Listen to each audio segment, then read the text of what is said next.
Hi, I'm Jamie Catania of Shovel the Sidewalk. We're a marketing company in Buffalo, New York, building brands and creating advertising for small businesses. And we utilize the power of storytelling. That's exactly why we created Sidewalk Talk. It's a way to interview different business owners, entrepreneurs, thought leaders, to share knowledge, inspiration, and motivation to those during this crazy time that we're living in. And today, I'm very thankful to have an online fitness coach, an executive personal trainer, and an entrepreneur. His name's Nick Kurdoyak. Nick, thank you very much for being on the show. How you doing with everything? Hey, James, thank you so much for inviting me here. I'm really pumped. And well, everything is great apart from being locked at home and like being a little bit bored, right? I hear you. I hear you. Right now, people are probably going crazy not being able to go to the gym. Let's say they're in, sports, martial arts, things like that. What are you doing and what do you recommend people to do right now while they're at home that maybe they don't have their own, personal gym, weights, things like that? What are some of the things that people can do to stay in shape? Yeah, definitely, man. I have a lot to speak on that, right? So I have a lot of things, ideas. Well, first of all, I want to start with a little bit of a foundation that, and actually my favorite quote that says it's not the smartest that survives and thrives and prospers, it's the most adaptable one. Sure. Right? So I think staying in shape really, like in terms of what most people have in their opinion, right, in their like views of staying in shape, like what most people need, just like looking great, like I'm not talking when we don't talk really about massive bodybuilders or anything like that. I really see no huge problem in that at all, right? So really, it's all about being adaptable, even if people don't have any equipment at home, right? First of all, there are such exercises, body weight exercises, right? First of all.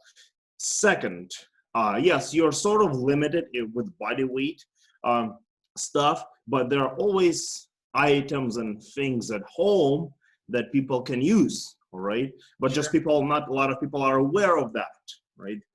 You don't really, if you didn't get a chance to buy weights and you cannot go buy them right now, I posted a few videos on my LinkedIn profile where I came up with some of those smart ideas.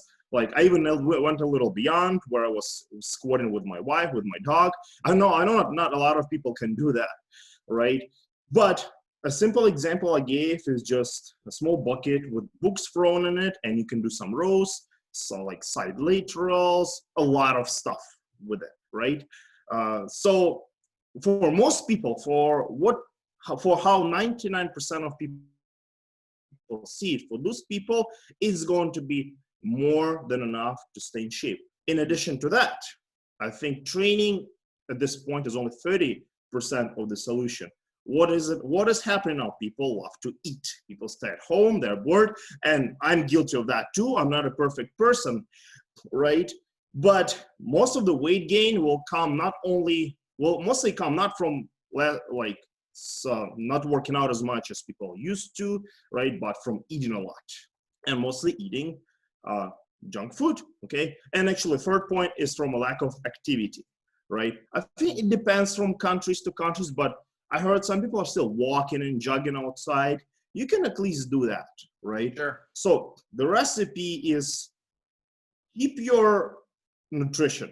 Okay, I know now you're bored. I know a lot of people are watching Netflix and you want to have something like some little bit of junk while you're watching. I totally get that. But you probably could afford this easier when you were training at the gym harder than now when you're spending 90 or even 100% of your time at home completely inactive. Even I was eating 5 to 6 times a day when I was active, having in-person clients, right, training at the gym 5-6 days a week, and I was hungry after well, for me, I need to do that. Not like nobody has to do that. Like executives don't need to do that. Like eat for 5-6 times a day. I'm just trying to reach a little higher levels, right? Sorry. So well, first of all, yes, you have to. Even I went from 5-6 meals a day to 3. I can't remember last time I did that. It's been probably 5 years last time I was eating 3 times, only 3 times a day, right? So probably most people that are eating 3 times a day that have to start eating maybe 2 times a day. It also depends on servings and it's individual, right? So cut down calories, especially bad calories. This is the number one thing. And second thing, yes, you have to, do what you can, right? I already talked about being creative, about doing like body weight workout, just finding some items at home, jogging outside. If you're in an apartment building, you can go run upstairs and downstairs. It's gonna be like a Stairmaster machine, right? Be creative, think outside of the box. I love to say, a relentless person will find a way. Like lazy person will find excuses. For excuse makers, it's a perfect solution right now. Oh yeah, I'm gonna wait. This is a lot of people's recipe. I'm gonna wait until gyms are back, then I'm gonna get back on track. Then this is like most people. Like I talk to leads from time to time, right?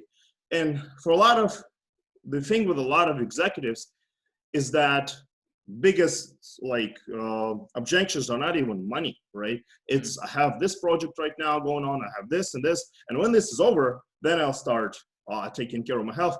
But the biggest, I'm not gonna get too deep into that right now, but the biggest thing is it's never gonna happen. You'll only get busier. You'll build one business, you'll want another business, then coronavirus, then another virus will show up, right? Then something else, then God forbid a death of a family member or breakup or divorce. Like there will always be things on your way.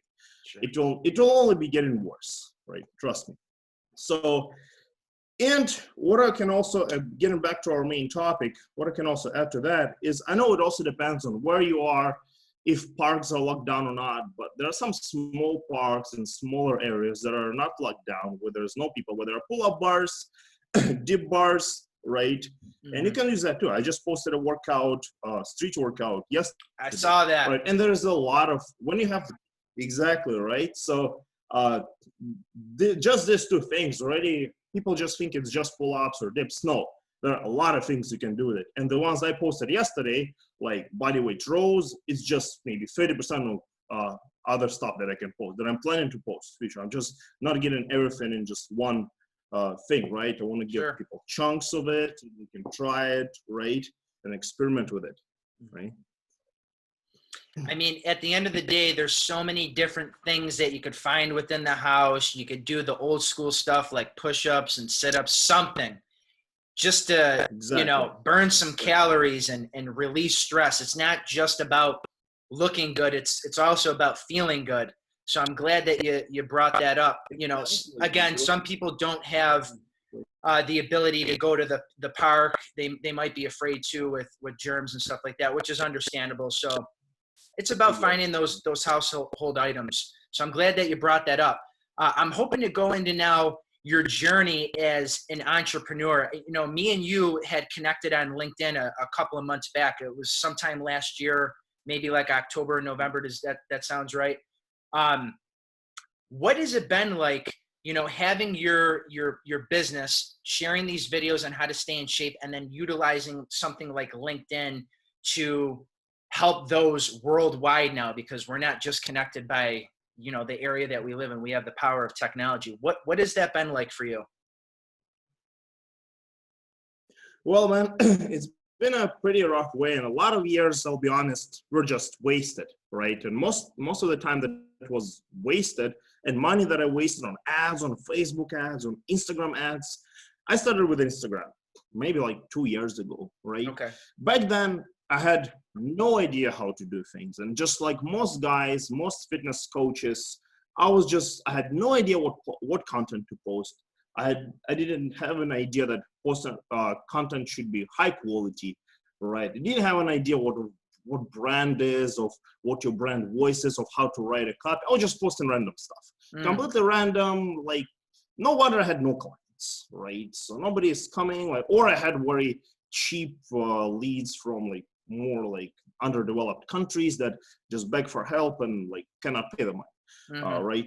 So a lot of I wouldn't even say that I'm still getting traction. I still see myself as in the development stage, because I started LinkedIn like what, 4 or 5 months ago. It's been around something like that, right? And because by that point, and who directed to me to LinkedIn actually are a few coaches, right? Because I was tired of it. I was tired of spinning my wheels, right? I finally started to make, not just make money, not just to build a business. This is where I tell people honestly, and a lot of coaches that were trying to coach me on how to create it, I tell honestly, I don't want to just build a business. I want to get popular. I want to get my brand popular. This is just what I love, right? I'm completely honest about my desires and goals, right? Because I think that popularity also brings in some benefits later on, right? You can sell people the very good stuff, right? That can change people's lives, right?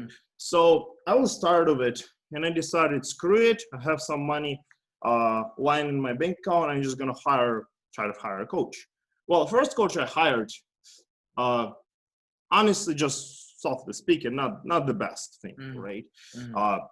It wasn't worth like the money that I paid, and he stopped posting content. The ads he did for me didn't really work that well, and like it was just pretty much just experience, right? That I learned from. I learned a few things, but it wasn't worth the money that I paid for it. So my trust threshold increased. Then I bumped into other guys whose prices were even a little higher, and like they were good salespeople.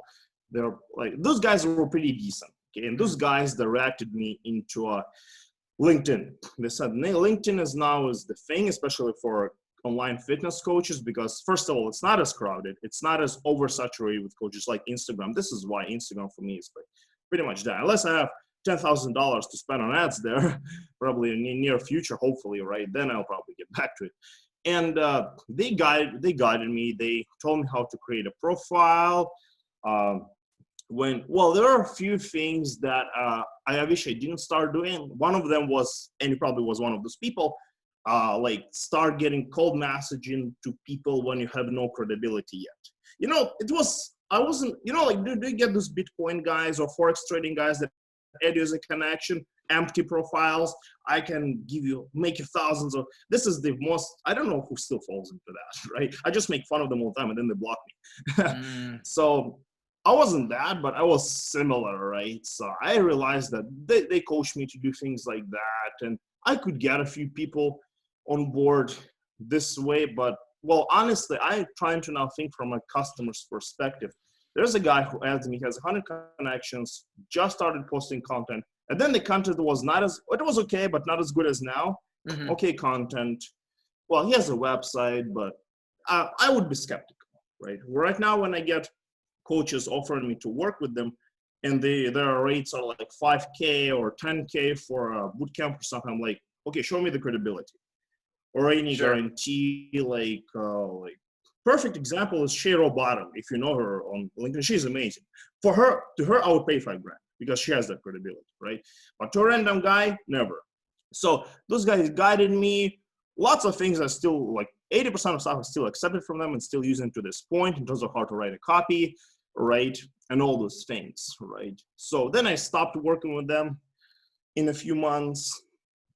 And now pretty much I collected all the knowledge, all those experiences that I wasted money on from all those years before, to not repeat them. And I still now finally am getting some traction, okay? I finally see people liking my content. I finally see people interested in working with me, actually pre-warm themselves already.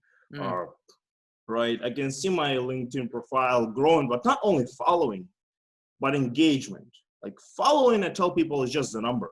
I'm not against those grow your network posts. I do them once in a while as well. But it's, first of all, it's the quality of followers. And like people say quality of followers. I love the quote, there's devil is in the detail, right? Like, even if I have people from poor countries who are never going to buy from me, it doesn't necessarily mean that they're poor quality followers, but they engage well. They engage, those guys are engagers. Let's say I have only business executives, high quality followers who can buy from me, but those guys almost never engage. They're busy to engage, right? So but I need engagement to show people that I'm a real deal, right? So it's a mix of both. Well, let's also be honest. One example: guy comes to you and he said he's gonna boost your LinkedIn growth, money making. He says my coaching is 2K a month. You go to his posts, nobody likes, nobody comments, nobody sees him as a credible person. I would not go for it, right? So I need of course, I never accept people with empty profiles and or some sort of crappy pictures or with no pictures at all, with no connections. Those are always rejected, right? Mm-hmm. Or people who are like Forex traders, those kind of guys who have no value at all right? So the devil is in the detail in terms of your followers, but you always have to make sure that there is an engagement behind it. My engagement percent on LinkedIn now is, last time I checked, was 18%, when average is 2.5 or 3%, and 6.5 and above is already considered very high.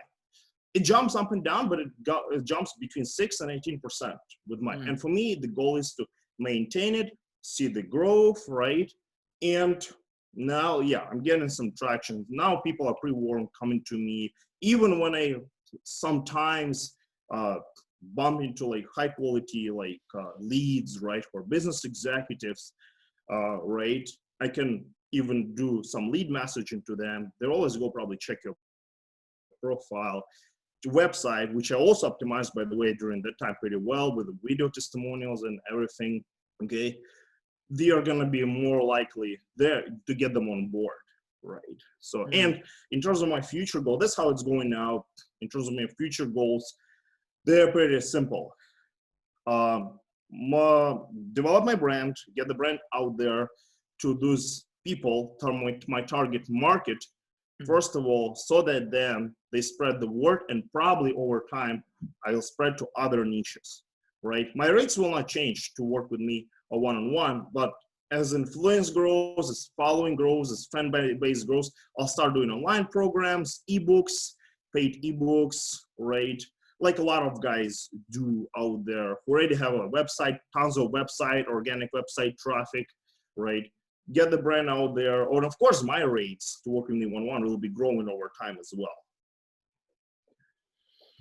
At the end of the day, it's about the value that you provide, and for you to utilize something like LinkedIn and learning through the mistakes, that's huge. It's not like you continue doing what you're doing. Like when you and I had first connected, you didn't try selling me right off the bat, which is what I really appreciated. You just said, hey, here's some more information about me, some videos. And I'm like, this is awesome, because it kind of stinks when you connect with somebody and they're already trying to sell you. And me having a sales background, I learned that the hard way too. I would connect with different executives and then pitch them right away and never, have that opportunity to actually have that conversation to see if there's a solution that we could provide.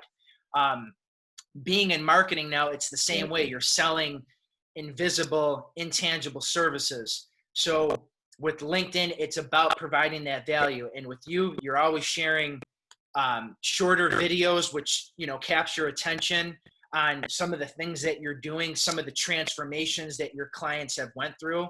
That shows that you're credible, which is so true.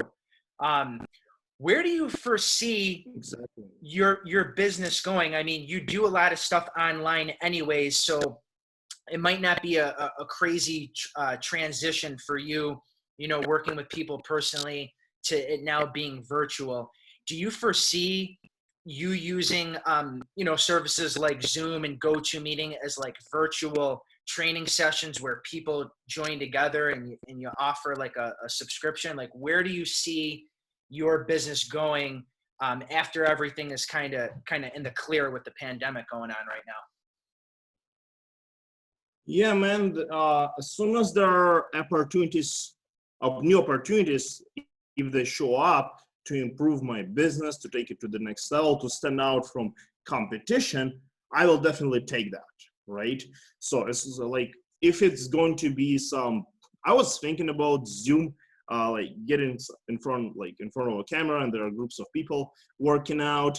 Well, it has still some barriers, right? Because I'm going to be limited and like the camera is going to be stuck in one spot. It's going to be hard to see what people are doing because everybody is going to move.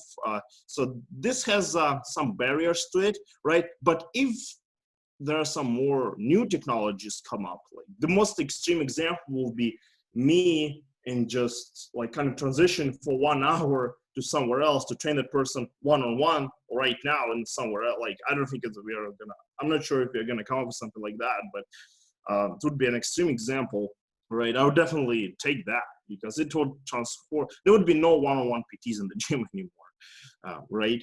Yeah.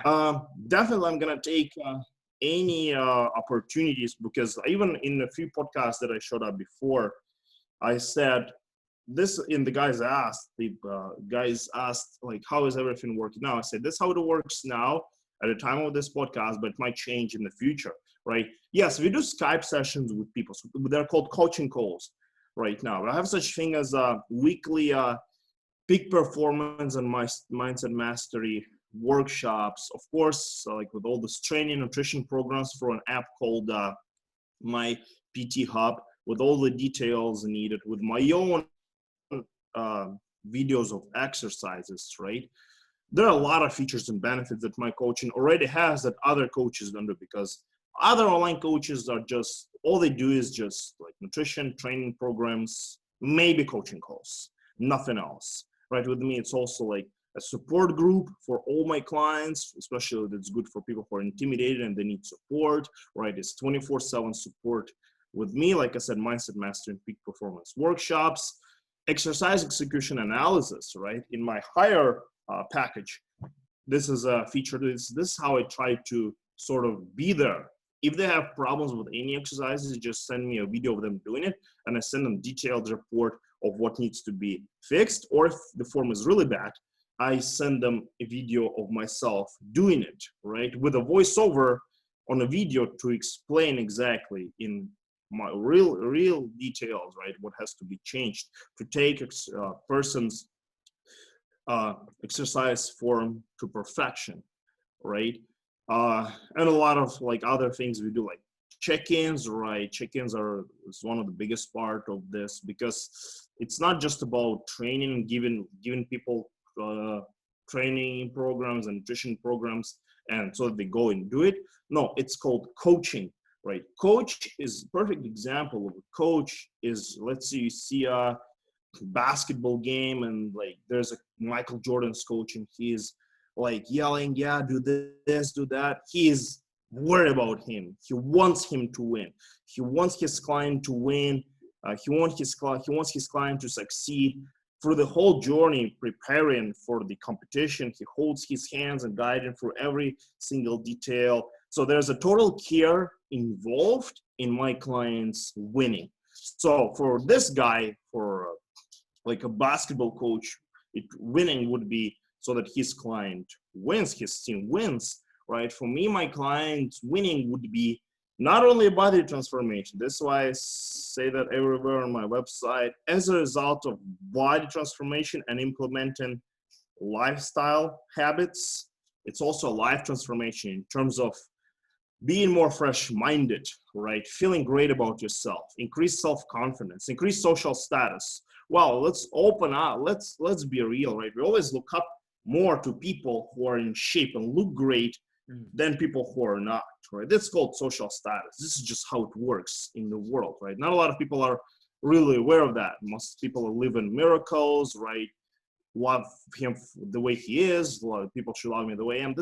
We might say that. We might say things, and I sort of agree with not judging book by its cover, but it's gonna take us humans, our brains, thousands of years to rewire to that, because it's called evolution. We subconsciously always judge book by its cover, right? So you'll have a different reaction. I said that in some of my content as well, right? If you bump into you gotta get in a car accident, it's a fault. If you bump into a 1990 Honda Civic and Rolls Royce, you're gonna talk to two guys differently. You're gonna talk to two guys differently because you know there's a difference in social status. in this guy's prestige in a society, right? And the body, why I kind of went off track a little bit. I mean, the body is a big marker of your social status, right? It even goes to points when people get in shape, they don't only just feel great, right? They tend to, if they're not already married, right, they tend to attract a better partner, right? Because like attracts the like. Or if they're already in relationships, it's going to improve their romance right now, relationships, right, intimate life. And I even say that taking care of yourself, looking great, all those benefits that come with it is even going to help you make more money, because there are two different complete worldviews on that. Elon Musk says if you work 100 hours a week, you're gonna achieve more success than the guy who's working 15 hours a week. If it was directly true, then all the construction workers, probably firefighters, would be the richest people in the land. Mm-hmm. Or like guys who are in India working, I don't know, 3 jobs to feed their families. Those guys work hard, but not really going anywhere in life in terms of finances, like becoming richer or anything like that. Right. So it's always the way I see it. It's first, if you work on a background of working smart, then hard is where it should be necessary. Hard is necessary. It's like one of my favorite guys says, Tai Lopez, you shouldn't optimize around your life around hard work, because it's already a necessity. You don't optimize your life around going to pee, because it's a necessity, right? Hard work is a necessity, but it's only going to improve your life when you do it smart. You do it in the right direction, right? So when people get in shape, they feel better about themselves, right? They feel more fresh-minded.